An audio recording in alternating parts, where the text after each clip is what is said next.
Okay, let me tell you the story of how I almost became an instant millionaire. So, when I talk about property acquisition, I often say like I acquired this property instead of saying that I bought the property. And the reason for that is because one of the properties that I have was actually given to me. So, we always talk about generational wealth and just the ability to leave an inheritance for our children's children and all these things, but I'm actually someone who is currently experiencing that kind of pass down mechanism. So, my mom bought her first house in 1995 and she had it built from the ground up, her and my dad. And that was the first home that I lived in that was like my own. And when 2020 came, and my mom wasn't working and she didn't really have like a retirement plan or anything, she came to me and said, I don't have any money. I spent all my money on cancer treatment and I don't really have a retirement plan. And she was on permanent disability and unable to work, and she was like, but I do have this house and it's free and clear, so if I give it to you, can you please just make sure that I'm taken care of? And I was like, wow. So just to give you some context, at this time, I had already purchased my condo. So that was my very first real estate purchase. That was in Gardena, and I had been updating it and was having a mixed experience with home ownership. And I wasn't yet super into real estate investing.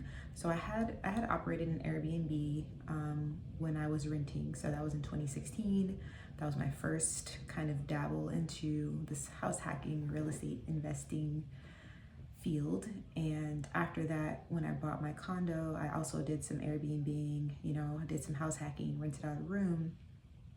But I wasn't in a space mentally where I was planning to be intentional about real estate investing yet. So when she comes to me, it's the pandemic and all these things happening, and she's like, take this house and, multiply, essentially. And I was excited, I was honored, but I also felt like a weight of pressure of like, okay, this is like essentially her life savings. This is everything she worked for. She was able to get this house free and clear. She purchased it for 140,000 in a city program, and at the time in 2020 when I had it appraised, I think it was worth 600 something thousand. And so I was just like, wow, okay, like this is a lot of responsibility, but I will do my best. And I think her thought was, you're my oldest, you already own a home, you're clearly into entrepreneurship and investing, just take it and multiply it and, keep it going. And I was just like, okay. So that was my second property acquisition.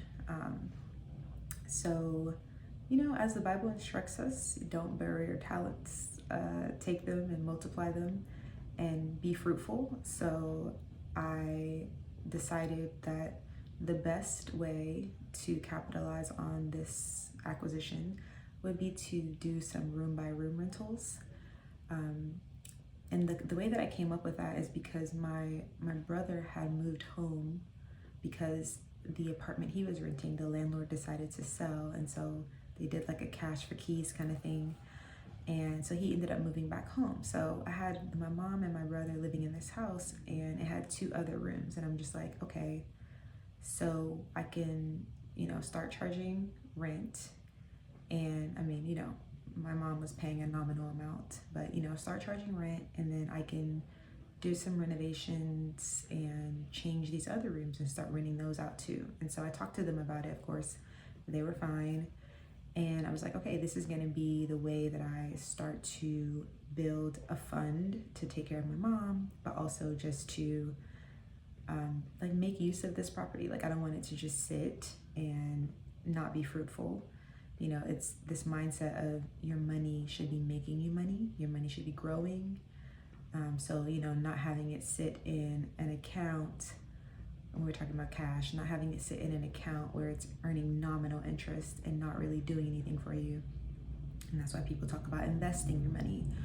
And so I'm thinking of this house as like a wad of cash, essentially. Like this is, and it really is a wad of cash, right? So it was worth over 600,000, and just in that one transaction of, you know, her deeding it to me, I almost became a millionaire because I already owned a property that was worth more than 300,000, and I had a good amount of equity. And so it's like, wow, this is how generational wealth works. So now it's up to me to not fumble the bag, basically.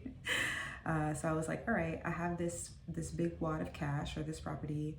Now I need to make the money make money. And I thought, okay, I had been renting out a room in my condo, and it was pretty great. I mean, for almost the cost of my mortgage, someone was paying to rent a room. And I mean, that's just the LA market, you know, the rent is expensive here. And for a 1-bedroom, you're looking at almost $2,000 when you can just rent a room and get your own bathroom for half that. And so that's just the situation here. It's not the same in every market, but I thought, okay, I can get way more tenants and make it more profitable if I just do the by the room rentals. So that's what I did. I furnished the room, you know, changed the carpet to wood, got some new furniture, paid someone to decorate it nicely, also made some updates to the house. And I was like, okay, now this is going to be another room by room situation. It's going to bring in some income.